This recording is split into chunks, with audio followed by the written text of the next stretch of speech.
할렐루야. 이 광야는 히브리어로 미드바르라 이렇게 부릅니다. 미드바르. 이 본문 민수기 21장을 제가 읽었는데 21장에만 광야라는 단어가 6차례 나옵니다. 지금 이스라엘은 출애굽한 지 벌써 39년 차인데 아직도 어디에요? 광야에 머물러 있습니다. 정말 답답할 노릇입니다. 10년, 20년도 아니고 40년이 다 되도록 모세 양반, 당신은 지금까지 지도자로서 한 게 무엇입니까? 책임을 추궁할 때입니다. 사실 이스라엘이 처음 출애굽할 때는 젖과 꿀이 흐르는 가나안 땅에 금방 들어갈 줄 알았습니다. 누구도, 심지어 모세도 40년 동안 광야에서 헤맬 줄은 꿈에도 몰랐습니다. 그런데 여러분, 그 지긋지긋한 39년 차 광야에서 본문의 이스라엘은 3번이나 시와 노래로 하나님께 영광을 돌렸습니다. 3번의 시와 노래는 본문 14절로 15절에 여호와의 전쟁기와 17절, 18절에 광야에서 샘물이 터져나올 때 27절로 30절에는 이 아모리 왕 시온과의 전쟁에서 승리한 후에 지은 승전시입니다. 우리 인생이 비록 광야일지라도 성숙한 그리스도인들은 찬양과 감사를 할 수 있어야만 합니다. 코로나가 만연한 길을 우리가 가고 있을지라도 감사와 찬양이 끊어지면 안 됩니다. 아멘입니까? 저희 때만 해도 군대가 좀 어려웠습니다. 힘들었습니다. 저는 처음에 나이 먹고 군대 갈 때는 지옥에 끌려가는 줄 알았습니다. 그런데요, 제가 군대 가서 보니까 그곳에서도 하나님이 계시더라고요. 막막한 광야만 바라보면 절망적이지만 그 광야에서 하나님을 발견했을 때 우리는 감사와 찬양을 드릴 수가 있습니다. 우리가 지금 코로나와 인생의 광야 한가운데 서 있는데 이럴 때 하나님의 자녀들은 환경에 위축되지 않고 믿음의 노래, 찬송을 불러야만 합니다. 첫 번째, 이스라엘이 언제, 어디서 시와 노래와 역사를 기록할 수 있었습니까? 방금 말씀드린 대로 이스라엘이 지칠 대로 지친 그것도 39년 차 광야에서 시와 노래와 역사를 기록했습니다. 전쟁에서 승리했고 사막에서 샘물이 터져나왔으니 당연히 노래가 나오고 시가 나오는 것 아닌가 이렇게 생각할 수 있지만 이 상황은 우리가 생각하듯이 단지 분위기가 좋아서 낭만적이라서 시와 노래와 역사를 기록한 것이 아닙니다. 사실 이스라엘이 가나안 땅에 들어가는 관문, 이 마지막 관문인 39년 차 광야길은 지난 38년 세월 속에서도 경험하지 못했던 가장 고통스러운 코스가 이 39년 차 막차의 코스였습니다. 민수기 21장 4절은 당시 광야길을 이렇게 묘사합니다. 백성이 호르산에서 출발하여 홍해길을 따라 에돔 땅을 우회하려 하였다가 길로 말미암아 백성의 마음이 상하니라 그랬습니다. 39년 동안 광야길을 걸었으면 이골이 날만하게 하지 않습니까? 그 광야도 좀 익숙해지지 않았겠어요? 그런데 에돔길을 우회하는 길은 보통 힘든 길이 아니었습니다. 그래서 그들의 마음이 상한 것입니다. 사실 이스라엘은 이 광야길을 피하기 위해서 에돔 왕에게 사신을 보내 이 에돔 땅을 통과하여 최단거리로 가나안 땅에 들어가려고 했습니다. 그 지름길이 당시 지금도 있습니다만은 당시 이 사막의 대상들이 이 다녔던 이 왕의 대로라는 이 도로입니다. 영어로는 킹스 하이웨이라고 합니다. 킹스 하이웨이. 왕의 고속도로란 뜻인데 물론 지금처럼 뭐 하이웨이라고 지금 뭐 고속도로처럼 뭐 탄탄한 그런 길은 아니지만 그래도 길이 잘 나 있고 험하지 않은 상황입니다. 지금도 이 길을 이용하고 있을 정도니까 2000년이 지났는데도 3000년이 지났는데도 가나안 땅에 들어가는 그리고 이 최적기고 최단 코스예요. 지름길입니다. 그러나 에돔 왕이 군대를 이끌고 싸우러 나오는 바람에 이스라엘은 눈물을 머금고 우회했습니다. 그런데 그 길이 어떻다고요? 그 길이 너무너무 험했습니다. 그래서 이스라엘은 참다 원망 불평이 터져 나왔던 것입니다. 왜 이 우회하는 광야길이 어려웠는지 제가 지도를 하나 준비했습니다. 지도를 보고 설명을 드리겠습니다. 지도를 한번 보시기 바랍니다. 자, 저기 약간 지도가 좀 삐뚤어졌습니다만은 지금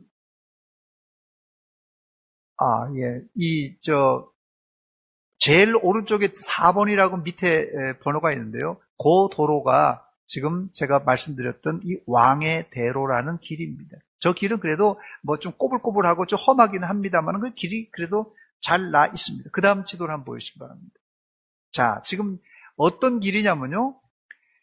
지금 파란색 길로 갔던 길이 아까 제가 4번 길입니다. 그게 쭉 올라가서 지름길로 올라가는 그런 길입니다. 그런데 지금 이스라엘은 어떤 길을 하냐면 제일 바깥에 있는 이 사막길입니다. 사막 광야길을 지금 빨간 길을 삥 돌아가는 거예요. 이 지름길하고 빨간 길하고 차이가 많고 저 길이 얼마나 험한지 제가 사진을 하나 준비했습니다. 사진 한번 보여주시기 바랍니다. 저렇게 빨간색의 흙이 아주 황토흙입니다. 흙이 아니라 아예 바위로 되어 있어요. 저런 아주 걷기가 어려운 마지막 39년 차 코스가 저 길입니다. 그래서 비록 39년 동안 광야길을 걸었지만은 이 마지막 코스는 이 에돔길을 돌아가는 이 광야길은 엄청나게 힘든 코스였습니다. 두 번째, 여기서 이스라엘이 갔던 에돔을 우회하는 광야길의 여정을 제가 잠깐 살펴보았습니다. 본문 10절에 이스라엘은 그곳을 떠나 했는데요. 이 그곳을 떠났다는 것이 그곳이 어디입니까? 에돔을 우회하는 길에서 원망 불평하다가 불뱀에 물려 많은 사람이 죽은 곳을 말합니다. 바로 그 악몽의 장소를 떠나 이스라엘은 오봇에 진을 칩니다. 이 오봇은 에돔 길을 돌아가는 길 중에 제일 처음 만난 지명입니다. 이 오봇에서 그 다음에 떠나 그 다음 장소는 11절에 이에 아바림이라는 곳에 도착합니다. 이 이에 아바림은 모압 앞쪽, 해돋는 쪽 광야라고 명시되어 있습니다. 그래서 이 우회에서 가니까 당연히 동쪽이죠. 해돋는 쪽, 동쪽, 이 모압의 동쪽을 말합니다. 그 다음에 12절에는 이스라엘이 이에아 바림에서 이 세렛 골짜기로 가서 진을 치게 됩니다. 이 세렛 골짜기는 세렛 강이 흐르는데 이 세렛 강은 특별히 와디입니다. 와디가 뭐냐면요, 평소에는 물이 흐르지 않는 메말라 있는 곳이에요. 이게 뭐 강변인지 어딘지 다 말라버립니다. 그런데 우기 때는 여기에 물이 흐르는 소위 얘기하는 간헐천이에요. 물이 흘렀다 안 흘렀다 하는 간헐천입니다. 그걸 와디라고 합니다. 이 세렛강을 건너 본문 13절에 보니까 아르논강 건너편에 진을 쳤는데 이 아르논강이 나옵니다. 이 아르논강을 기점으로 이 아르논강이 굉장히 중요한 지명인데 이 모압과 아모리를 나누는 아주 중요한 지점입니다. 우리나라 뭐 압록강이 뭐 중국과 뭐 이렇게 나누듯이 이 아르논강이 이 국경에 말하자면 그런데 여기 아르논이 중요한 이유는 여기서부터 본격적으로 가나안 땅에 들어가는 지점이기 때문에 그렇습니다. 우리가 보통 이 가나안 땅을 들어간다 할 때 요단강 건너간다 이런 표현을 많이 사용하는데 가나안의 이 본토는 요단강을 건너가는 것이 맞습니다. 그러나 요단 동편에 요단강을 건너가지 않고도 동편에 2.5 지파가 땅을 차지하고 살았습니다. 그래서 여기 아르논 골짜기부터 북쪽 바산까지의 땅은 르벤, 갓, 그 다음에 므낫세 반지파, 절반 지파가 이 영토를 차지하고 살았습니다. 즉 아르논 골짜기를 건넌다는 것은 이스라엘에게 있어서는 아주 역사적인 순간이요, 감격스러운 그런 시간입니다. 실제로 가나안 땅에 들어간다는 그런 의미이기 때문에 그렇습니다. 바로 이것을 지나면서 이스라엘은 여호와의 전쟁을 기록하고 있는데, 성경책을 가지고 오신 분들은 여러분 한번 보시기 바랍니다. 본문 14절과 15절을 여러분의 눈으로 한번 확인해 보시기 바랍니다. 14절과 15절을 여러분의 눈으로 확인해 보면 거기에는 성경에 스바의 와헙과 아르논 골짜기와 모든 골짜기의 비탈은 아르 고울을 향하여 기울어지고 모압의 경계 닿았도다, 이런 구절이 나오는데, 이 구절은 일반 표기와는 다르게 전체가 한 칸이 띄어져서 표기되어 있습니다. 성경에 이렇게 보통 표기하고 다르게 한 칸이 띄어서 표기하는 그런 구절들이 여러 번 나오는데, 그거는 인용구일 때 혹은 시일 때 혹은 노래일 때 등등 이렇게 특별한 구절만 이렇게 한 칸을 띄어서 기록을 합니다.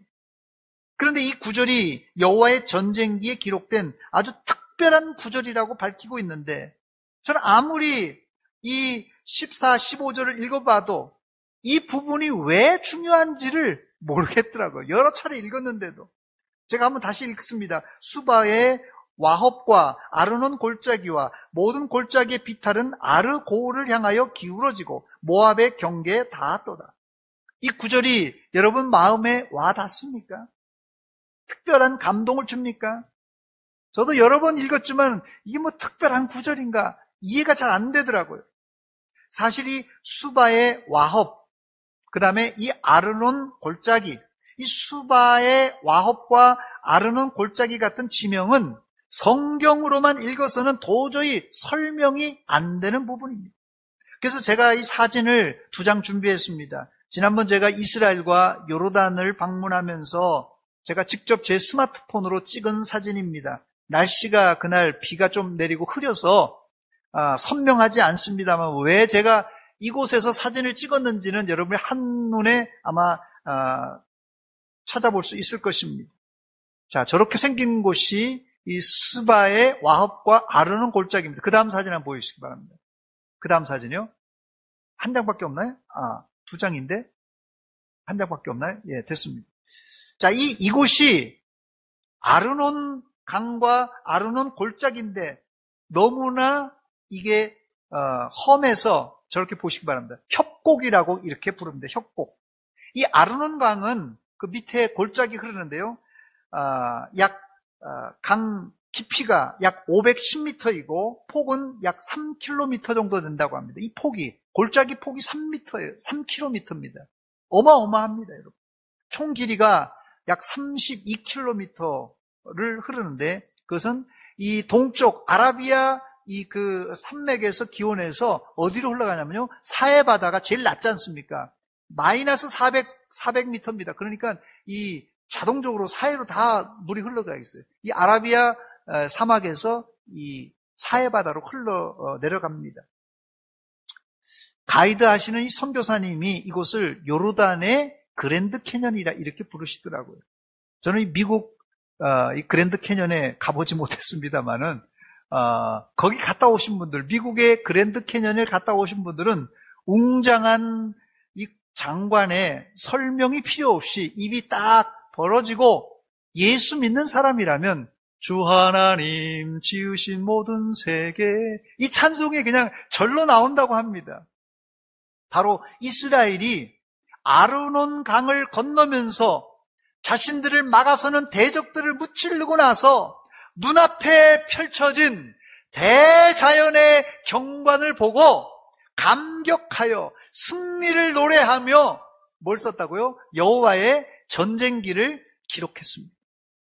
이제 이 스바의 와헙과 아르논 골짜기가 약간 이해가 되십니까? 왜 이 구절을 특별히 수바의 와헙과 아르논 골짜기라고 했는지 여러분 이해가 가십니까? 안 가시는 분들은 할 수 없습니다. 요르단에 한번 갔다 오시든지 이스라엘에 한번 갔다 오셔야 됩니다.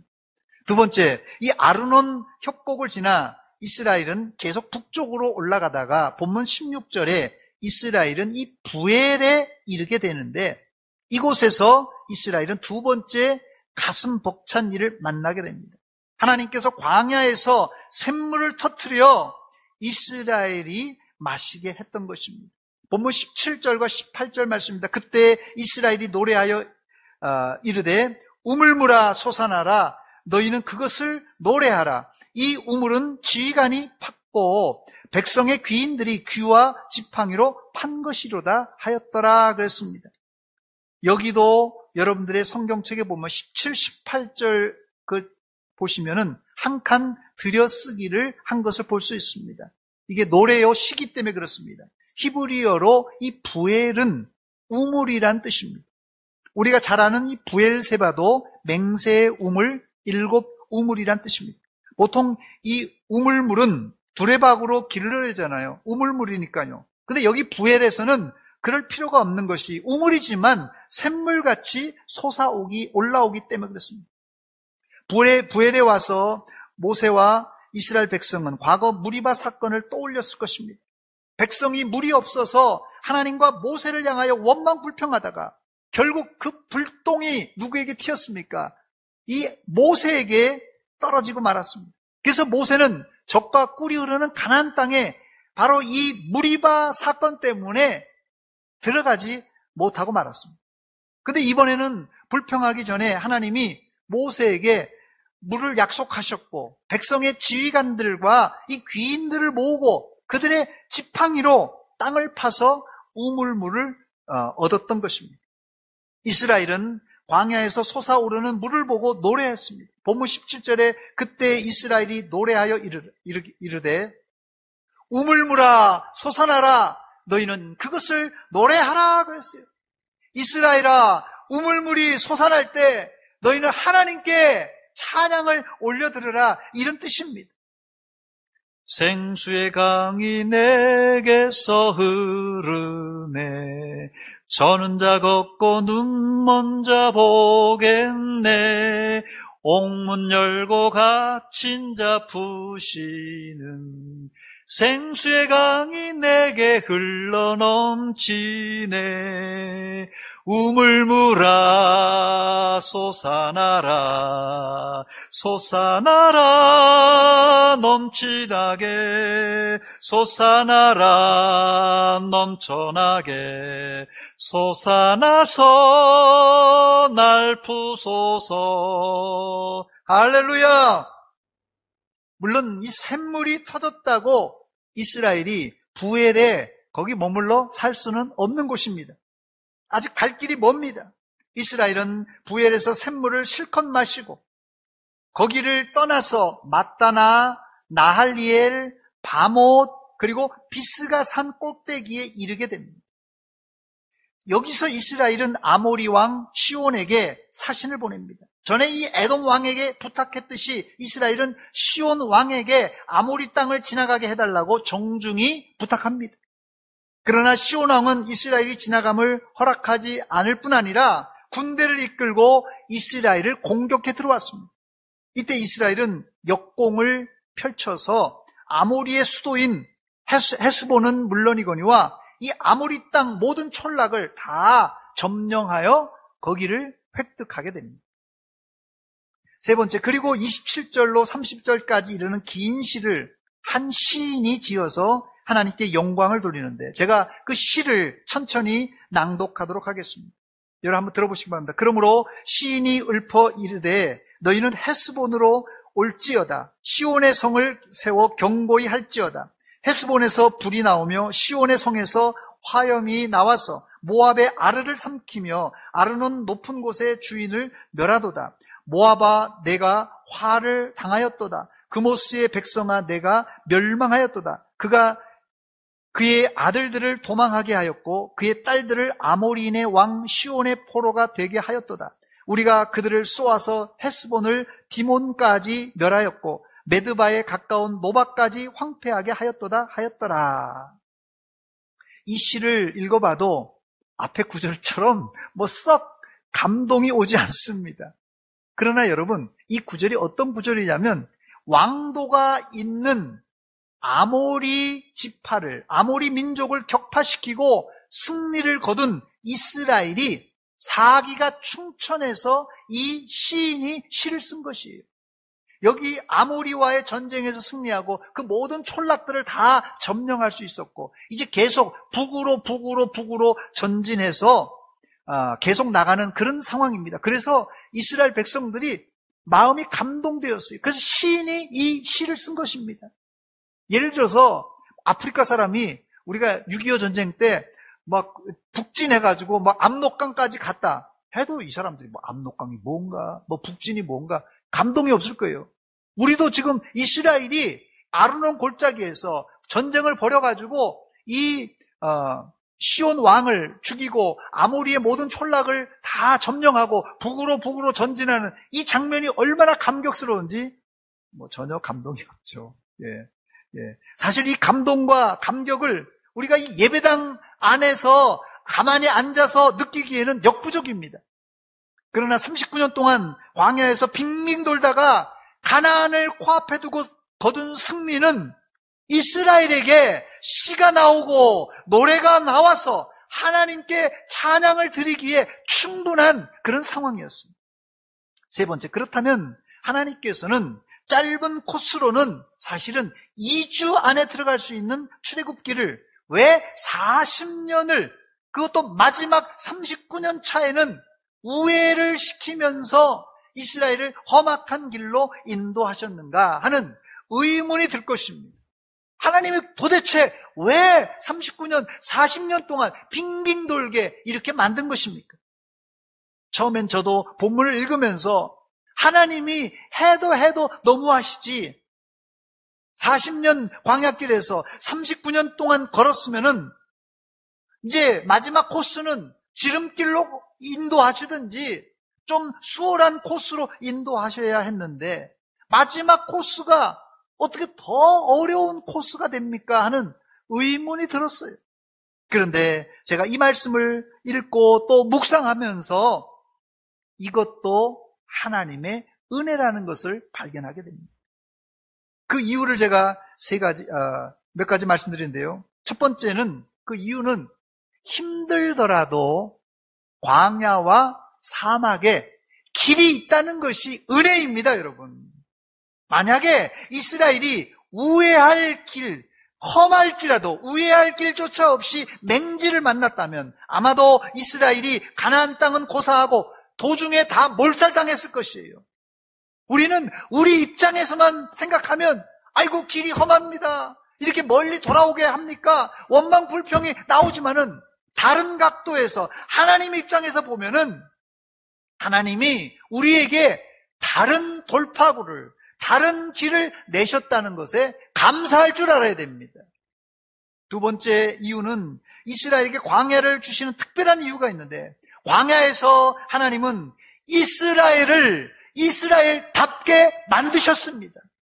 이스라엘의 역사를 논할 때 이스라엘의 자연 환경을 배제하고는 이야기할 수가 없습니다. 그 중에 가장 중요한 자연 환경이 바로 이 광야입니다. 인간은 환경의 지배를 받는 그런 존재이기 때문에 광야에서 인간이 할 수 있는 일이 아무것도 없습니다. 그런데 역설적으로 광야는 하나님이 이스라엘을 하나님의 사람으로 만드는 장소였어요. 이스라엘의 3대 족장이라고 하면 아브람과 이삭과 야곱입니다. 이 아브람과 이삭과 야곱이 다 광야를 거쳐 믿음의 사람이 되었습니다. 또 구약을 대표하는 사람을 뽑으라면 단연코 모세와 다윗입니다. 모세와 다윗도 광야가 낳은 인물입니다. 모세는 바로 공주의 아들이라는 명예를 버리고 어디에 갔죠? 미디안 광야에서 40년 동안 양을 치면서 하나님께서 위대한 지도자로 탈바꿈시켜 주셨습니다. 다윗도 유다 광야에서 양을 치는 목동일을 하다가 이스라엘의 위대한 왕이 되었던 것입니다. 마찬가지로 이스라엘은 광야에서 성숙한 하나님의 백성으로 점점점 염으로 갔던 것입니다. 광야가 피동적으로는 고된 훈련의 장소지만 능동적으로는 주님을 생생하게 만날 수 있는 장소입니다, 여러분. 여러분들도 인생의 광야, 인생의 광야 가운데 힘들다, 고통스럽다만 생각하지 마시고 거기서 주님을 생생하게 만나시기 바랍니다. 광야는 히브리어로 아까 말씀드린 대로 미드바르라는 단어인데요. 이 미드바르라는 단어인데 이 말씀이라는 단어가 또 다바르라는 단어입니다. 미드바르, 다바르, 사실은 같은 어원입니다. 광야와 말씀은 같은 어원입니다. 이 말은 인간은 영적 광야에서 하나님의 말씀을 생생하게 듣게 된다는 뜻입니다. 여러분이 영적 광야 혹은 육신의 광야를 만났습니까? 거기서 하던 일을 잠시 멈추시고 하나님의 세미한 음성, 하나님의 말씀을 깨달으시기 바랍니다. 그때 우리의 신앙이 나도 모르게 성장하는 것을 발견할 수 있습니다. 마지막 세 번째, 하나님이 40년간 이스라엘을 광야에 두신 이유는 인간 안에 있는 악한 생각, 악한 감정의 뿌리를 완전히 케토톱 아셔요? 케토톱. 캐내기 위해서입니다, 여러분. 40년 동안 징글징글하게 우리를 고생시킨 것은 우리 안에 있는 악한 생각들, 또 악한 감정들, 이걸 뿌리채 뽑아내기 위해서입니다. 사실 이스라엘은 어려움을 만날 때마다 하나님께 불평했고 지도자 모세를 원망했습니다. 심지어 모세를 돌을 들어서 쳐 죽이려고 했습니다.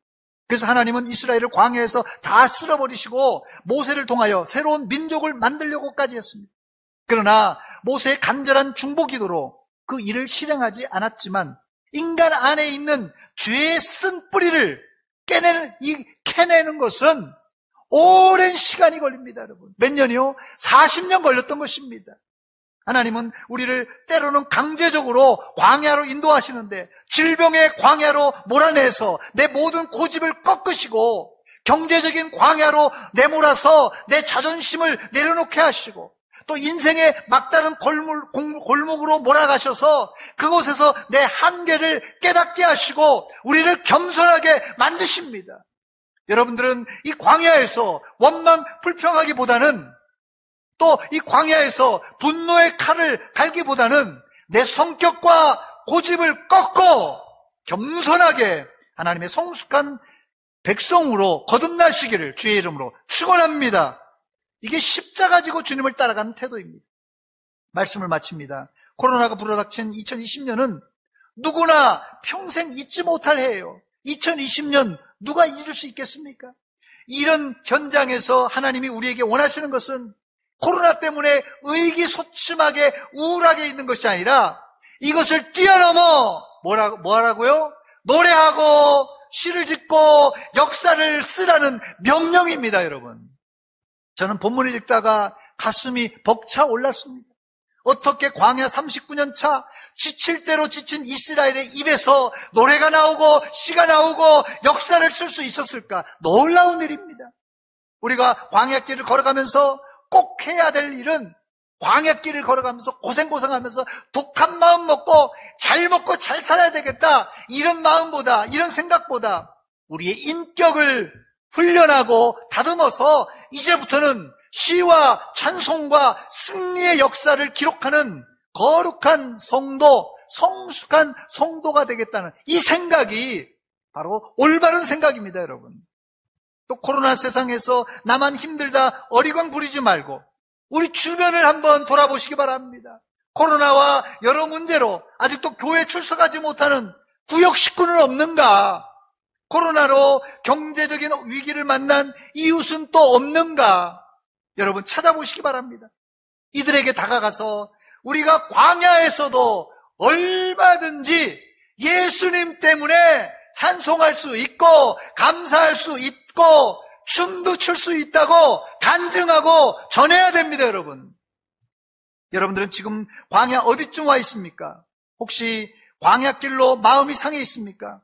이제 거의 다 왔습니다. 순종함으로 조금 더 참으시기 바랍니다. 그러면 여러분 앞에 곧 젖과 꿀이 흐르는 가나안 땅, 천국이 열릴 줄 믿습니다. 우리 옆 사람에게 한번 눈으로 한번 위로해 주시기 바랍니다. 가나안 땅에 거의 다 왔습니다. 알죠? 가나안 땅에 거의 다 왔습니다. 거의 다 왔어요. 조금만 참으시기 바랍니다. 우리 찬송 한 장 부르고 기도하겠습니다. 나 가나안 땅 귀한 성에 들어가려고.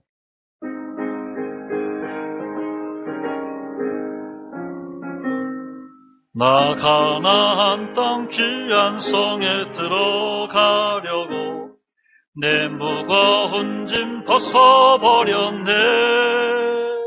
죄 중에 다시 방황할 일 전혀 없으니 저 생명 시냇가에 길이 살겠네. 길이 살겠네. 나 길이 살겠네. 할렐루야. 저 생명 시냇가에 살겠네. 길이 살겠네. 길이 살겠네. 나 길이 살겠네. 저 생명 시냇가에 살겠네. 기도하겠습니다. 하나님 아버지, 코로나라는 광야, 경제적인 광야, 질병의 광야, 인생의 광야 한가운데 있습니다. 이곳에서 우리가 뭘 해야 되겠습니까? 낙담하고 의기소침할 것이 아니라 찬송하며 감사하며 시를 쓰며 역사를 기록하는 믿음의 백성 되게 하시고 간증하게 하시옵소서. 한 목소리 같이 기도합니다. 하나님, 우리 아버지 은혜와 사랑 감사드립니다.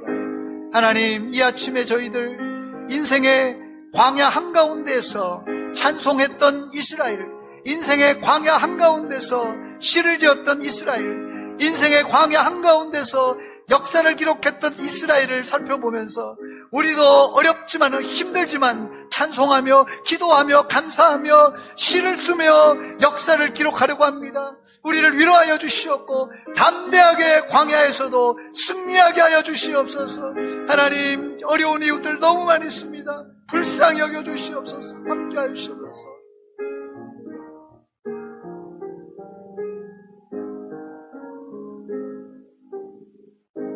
하나님, 우리 아버지 은혜와 사랑 감사드립니다. 이 아침에 광야 한가운데 서서 이스라엘이 찬송하며 감사하며 시와 찬미로 영광 돌렸던 사건을 살펴보면서 현재 우리가 당하고 있는 이 광야, 우리가 이 광야를 직시하게 하시고 이 광야를 뛰어넘어서 찬송과 감사와 영광으로 하나님께 영광 돌리며 많은 사람들에게 간증하며 살 수 있도록 우리를 도와주시옵소서. 한 사람도 쓰러지는 자 없게 하시고 다시 일어나게 하여 주시옵소서. 예수님의 이름으로 기도하옵나이다. 아멘.